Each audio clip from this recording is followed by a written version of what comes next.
Ignition sequence starts. 6, 5, 4, 3, 2, 1, 0. Liftoff. We have a liftoff.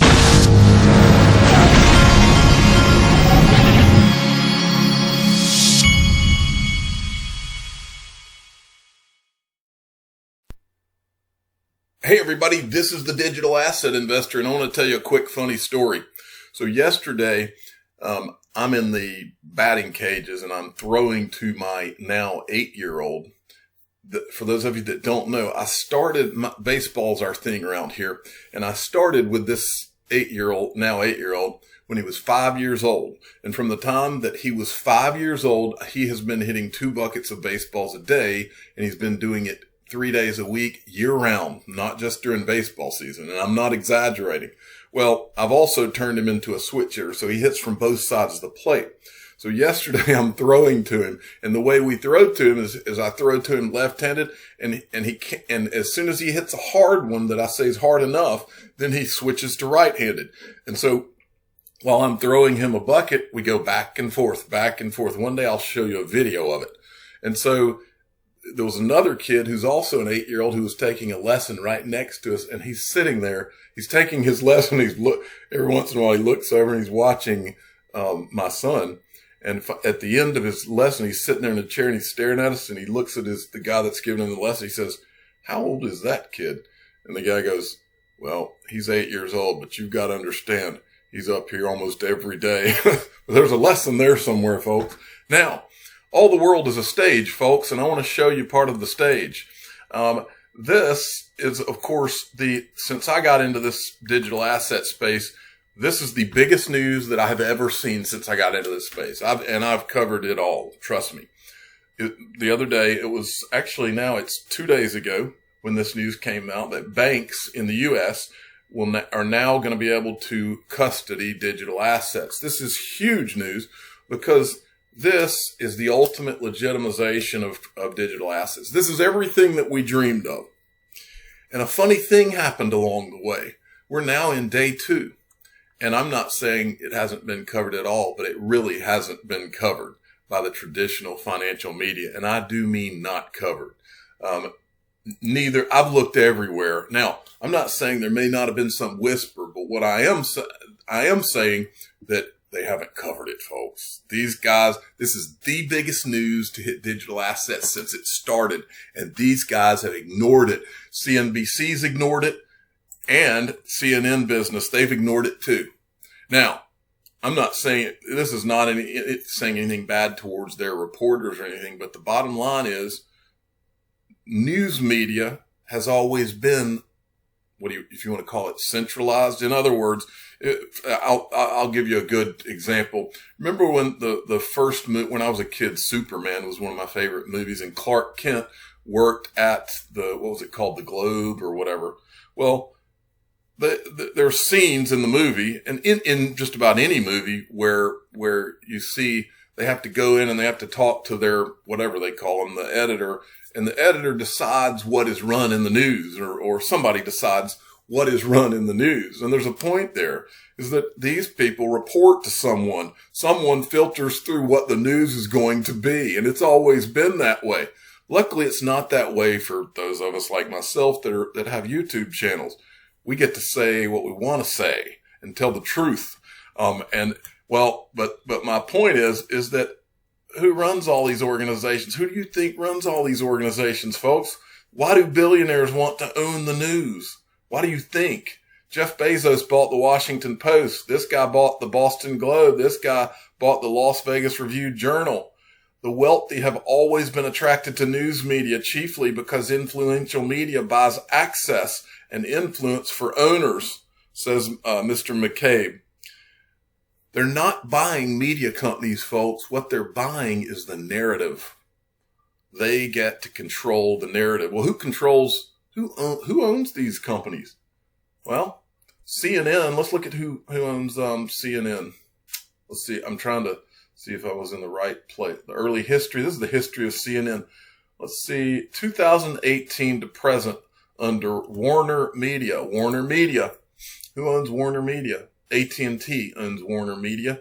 Who owns AT&T? Top 10 owners. Vanguard Group, BlackRock Fund Advisors, SSGA, who is a little company that happens to be one of the largest custodians, traditional custodians in the world. State Street.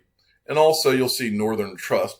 And by the way, just as an aside, Northern Trust and State Street, and I think both of those, don't quote me on these two, I think they all are some of the top owners in SBI Holdings, which owns 10.5% of Ripple.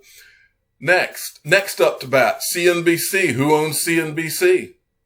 NBC Universal. NBC Universal is an American mass media company owned by Comcast. Who owns Comcast? Top 10 owners of Comcast, the Vanguard Group, BlackRock, State Street. Who else is down here? Let's see if we see anybody else. Fidelity. Well, let me go back to CNN or AT&T, Morgan Stanley, BlackRock Investment, Northern Trust. See, are you seeing the picture here, folks? All right. Now, on to something else. Grayscale. Grayscale had put this out, and I showed it yesterday. Now, I want to go further into this. I've done at least 2 to 4 videos on this since I started this channel. But it's important for those of you that have never heard me go through this, because there are 2 aspects to digital assets as from an investment perspective. The reasons that I believe the good ones and the ones that are actually going to do something are going to go up. One of them is the speculation part. And then the other is the utility. If the utility of XRP is what we say it's going to be, the money flowing through that and the buy and the sales of it and the people that have to buy it for use, it's going to be a tremendous demand. Okay. But the speculation side of that is what initially drew me to this space. So this was put out yesterday by Grayscale, and they're basically, inviting people to, and I guess financial advisors and investment advisors to come and find out how they can help their clients and how these clients can get exposure to digital assets. And what I've said for over 2 years is that because I was a financial advisor at Morgan Stanley back in the day, I've told that story several times too. It's about the money, folks. It's all about the money. Okay. Once these guys have not had a way to get paid off of digital assets. They haven't been allowed to sell them, and the infrastructure has not been in place to do so. So now that we know that banks can custody digital assets, it's a natural flow. They're gonna be able to offer all sorts of products around them because custody was the problem. All right. So now, and remember, all these banks that are holding over 11 trillion of people's wealth around this country, they have advisors, folks. And what do you think these advisors are going to do once all of a sudden they have this new product to sell? They're going to sell it. Okay. So let's talk about how this game works, folks. Here's the way and this is from my experience as a financial advisor. I'm going to explain to you how they teach financial advisors. This is the reason. This is the speculation part of why this is going to be so massive. So first I wanted to show you how many registered investment advisors there are in the country. There's around, this is as of 2019, around 12,993. So there's a sales force that is about to be hired to sell digital assets to the United States. And it's going to happen in Europe and everywhere else, whether you know it yet or not. It's happening. It's going to happen worldwide. So add a few more thousand investment advisors to that. Okay. So when I was a financial advisor, you learn, when you take the Series 7, you learn all about all this stuff. But these companies, they teach you about the different asset classes and how it's all about showing clients how they need to diversify and allocate their assets across the different asset classes in order to have a portfolio that is balanced, and so that you're not taking on too much risk, and that you're taking on different amounts of risk based on where your stage of life is. If you're young, you're going to take on more risk. If you've just started working, because you have a longer life for those assets to grow. If you're older, you're going to focus more on things that are safer and things that pay you an income because you're either in retirement or headed towards it. But here's the asset class, the 5 asset classes, and this is the general asset classes: shares, also known as equities; bonds, which fixed income is what they're called as well; property, real estate; commodities, gold, silver; cash. Okay. My contention, I used to think that XRP and these digital assets were going to slide in under this commodity label. I now think they're going to come in under the currency label, or at least XRP is. I think that they can be classified differently, but let's show you what's going to happen here. All right. So all these banks are, and I'll just talk to you like I'm the bank. I'm the investment advisor at the bank. I'm not an investment advisor, by the way, folks. I used to be an investment advisor. I'm not now. Let's make that clear. This is just a hypothetical I'm going through. Asset class returns. I can remember actually showing these type of charts to a potential client. But what this is it's a heat map for asset class returns. And a financial advisor will sit down with their clients and they will show the client this heat map. And what they're trying to illustrate to the client is that all of these different asset classes, different ones in different years give higher returns. And so you want to allocate your assets across all of them. Some years it's going to be REITs, which are real estate investment trust. Some years it'll be emerging markets, which is one type of stock from certain emerging markets around the world. They've got high grade bonds. Some years the bonds will return more. Sometimes small cap stocks will. Sometimes large cap stocks will have the best return for the year.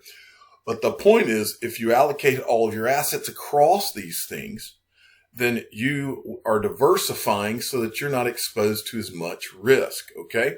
So along comes the first new asset class since the creation of bonds in the 1600s. Bank of England created bonds. Along comes this new asset class. So if you don't think that these banks and financial institutions have been salivating at this, think again. Because they know what this represents. This is what it represents. This is how normally it's not going to be allocated this way, but this is how they present it to a client. A young person is going to be pretty heavy in stocks and U.S. equities and things that are riskier. An older person is going to be heavied up in fixed income so they can make an income, since a lot of them aren't going to be working as they get older. A lot of portfolios are going to have a smaller percentage of gold and silver, commodities. Okay. And then, cash. So they sit down, they look at your portfolio, the amount of money you have, and they say, all right, we think you should be a percentage here. And all these companies like Morgan Stanley and all these companies, they have software that's helps these financial advisors put together, these numbers and then present them in a nice portfolio that they can open up and walk through the client with them. This is how it works. My contention to you is that what we saw this week is the beginning of, we saw for the first time that the government said, yep, what the digital asset investors been talking about for over 2 years is about to happen. The government finally put the stamp on it, folks. And this is happening now. Okay. That's why all of you out there should be licking your chops if you are owners of some of these digital assets, the handful that are going to be around for the long haul. XRP being, of course, the greatest digital asset ever created. So let's go to the next thing. So I wanted to show you, just to put this all into, paint this picture for you a little further. This is from the Visual Capitalist. Now, I've shown a version of this chart. They updated this. A lot of you out there don't know this yet. You're going to know today. They updated this with today's numbers as of May 27th, 2020. We've been showing an older version of this. This is all of the world's money. And remember, when we talk about Ripple, we're talking about all of the money, not some of the money. We're talking about all of the money. I hope that sunk in with you, I think. So this chart, just by coincidence, is all of the world's money. Let's look at what that looks like. Silver, there's $43.9 billion in the silver market. Cryptocurrency,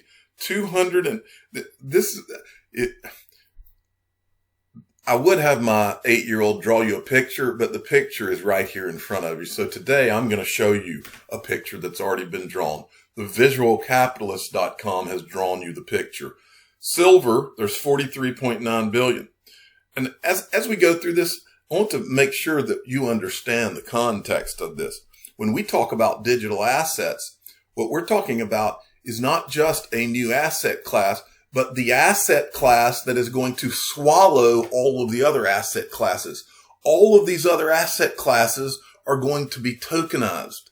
They're going to be put in digital assets. So it's bigger than all the others. But right now, it's the second smallest amount of money out there. Okay? Silver being the smallest. All right, cryptocurrency, 244 billion. Military spending, look at this. They're showing how, in these blocks, they're showing you how big all of the different things are. U.S. budget deficit, look how big it is. Coins and banknotes, that's how big they are. So now think about this. We've been seeing all kinds of stuff lately about cashless society. What happens when this cashless society goes to digital and this 6.6 trillion in coins and banknotes? Remember, we're also having a shortage all of a sudden of coins. What happens when that 6.6 trillion is there? What happens, folks? I mean, I hope that I talk all the time about your friends and family and all that. It's kind of become a running joke on my channel. At the end, I say, tell your friends and family this. Well, if your friends and family are not listening to this, tell them to watch this video. If you tell them to watch no other video, tell them to watch this video so that they can understand what they are a part of, folks, what this is, because this is what it is. Until 2 days ago, it was me saying it is what it is. Now the federal government, the U.S. government is telling you it is what it is. They've put the approval stamp on it. This is going down, folks. This is happening. Okay? All right. So 6.6 trillion. Fed's balance sheet, 7 trillion. Billionaires have 8 trillion. Gold has 10.9 trillion. Fortune 500 companies. It just shows you, okay, 1.3 billion. It shows you all the different ones. Stock markets of the world, 89.5 trillion.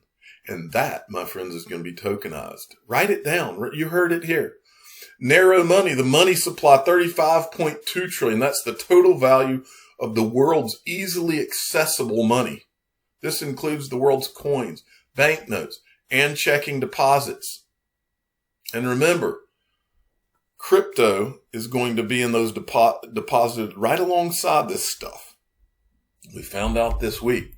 Broad money, 95.7 trillion. Global debt, 253 trillion. Global real estate, 280.6 trillion, all going to be tokenized with digital assets. Period. Global wealth, 360.6 trillion. Derivatives, 11.6 trillion. Notional value, low end estimate, 558.5 trillion. Look down here. Notional value, high end estimate, 1 quadrillion.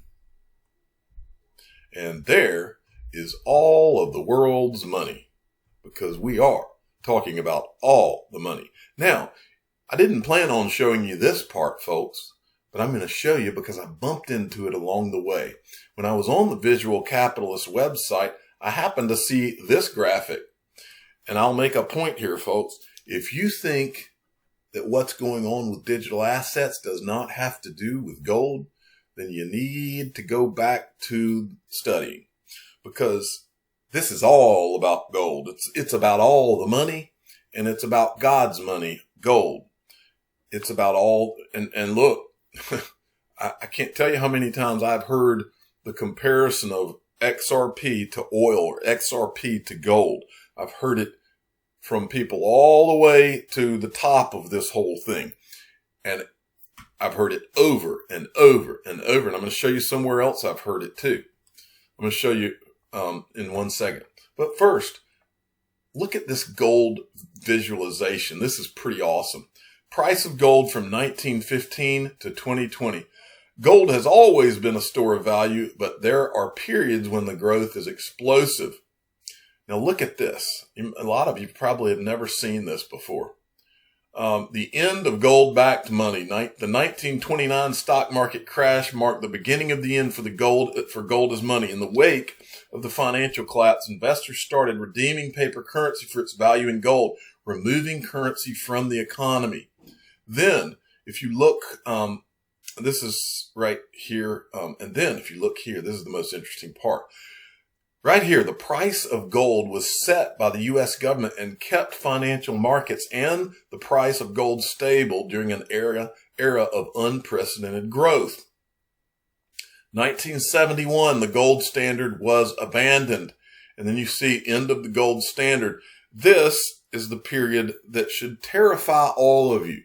The digital asset investor is here talking to you about digital assets because I finally recognized that we did not live in the world that I grew up in the 2008 financial crisis.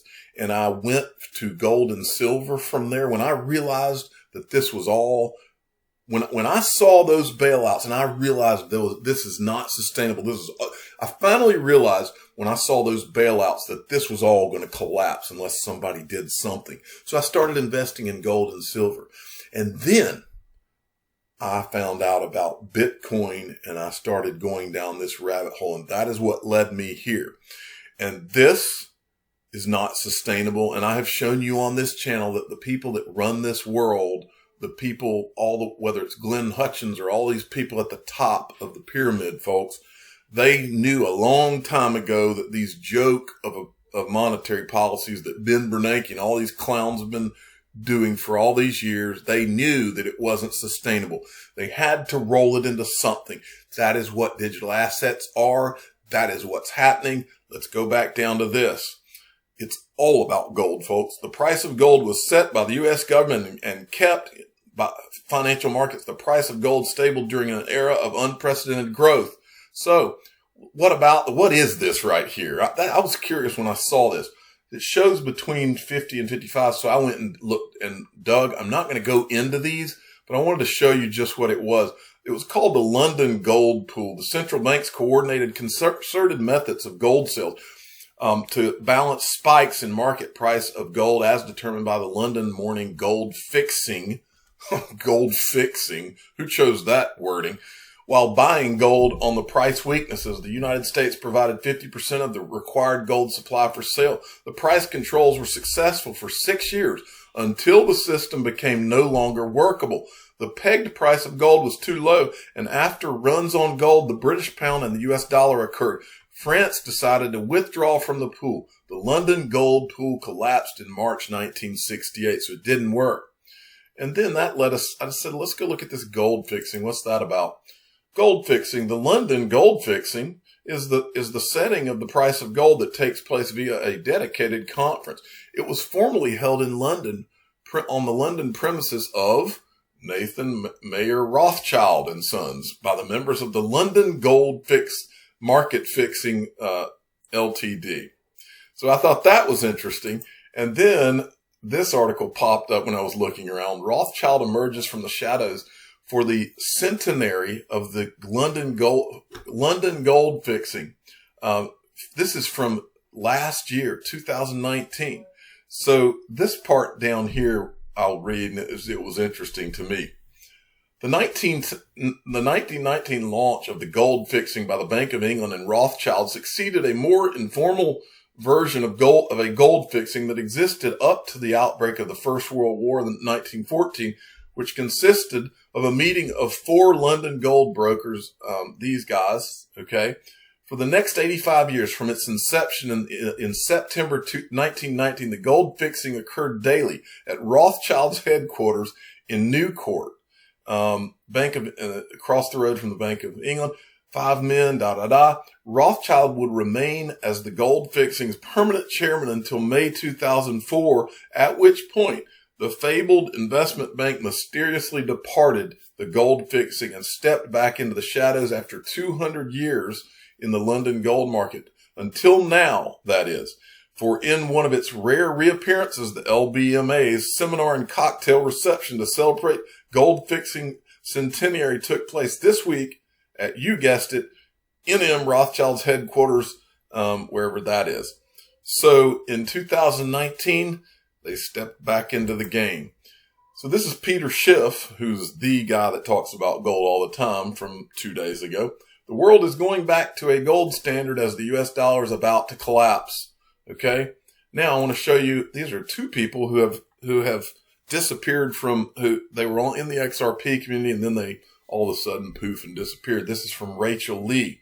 Some people ask a silly question or make a silly statement like, why would IMF buy the XRP from Ripple or force Ripple to hand it over?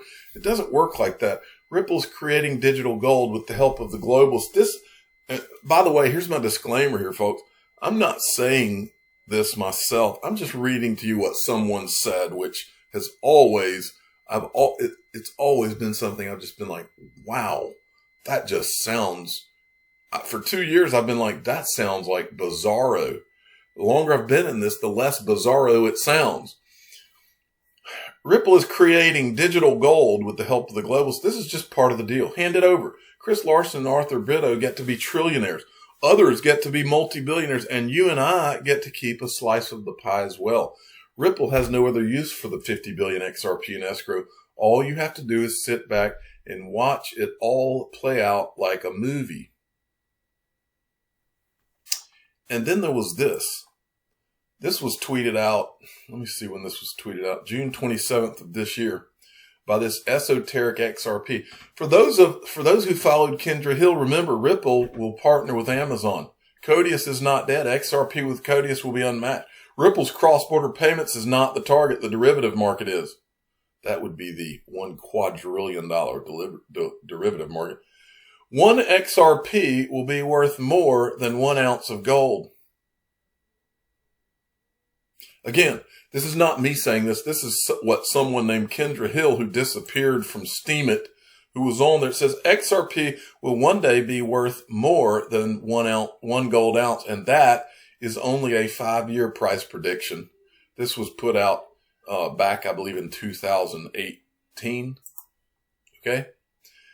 Speaking of gold, iTrustCapital now has gold. If you have been laid off in these horrible times, and you have a 401k, and it's not just 401ks, it's other retirement plans. Whatever your retirement plan was, you can give these guys a call, and they can tell you whether or not you can roll it into an iTrustCapital IRA. You can, in an iTrustCapital IRA, and it's in the description of all of my videos, you're able to get, there's a coupon code where you can get a month free with iTrustCapital. These guys have it where you can buy XRP inside of this thing. You can buy Bitcoin. They've got gold that is on the blockchain now. Okay. So they can't, if 1 ounce is bought, it's accounted for because it's on the blockchain.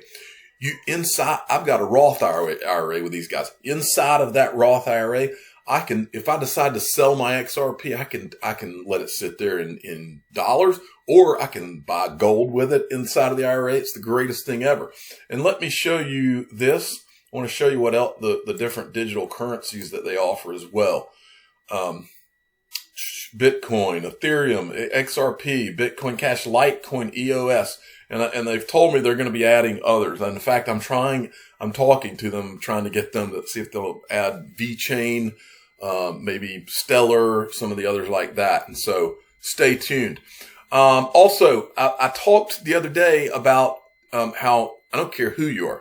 If you're listening to my voice, especially if you're investing in digital assets, if you've got a computer at home, you need to have a virtual private network. And I had someone ask me, well, if I get that, can I have it on my PC or my computer at home and also on my phone or my iPad? The answer is yes. Here's a video they did where it shows you how you can put it on your phone. Watch this.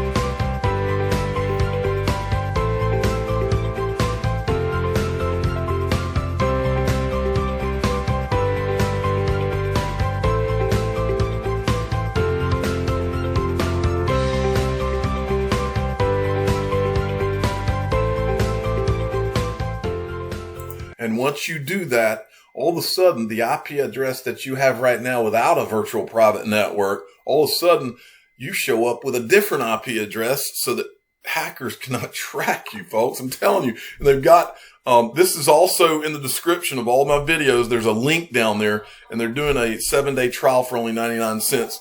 It's a must have. I've got one. You gotta have it if you're going to be on the internet. You don't want these people to be able to find where you are. I mean, we live in a dangerous world. I'm the digital asset investor. I'm not an investment advisor. This is for entertainment purposes only. Please subscribe and hit the like button and tell your friends and family that it's about all the money and all the gold. Thanks for listening.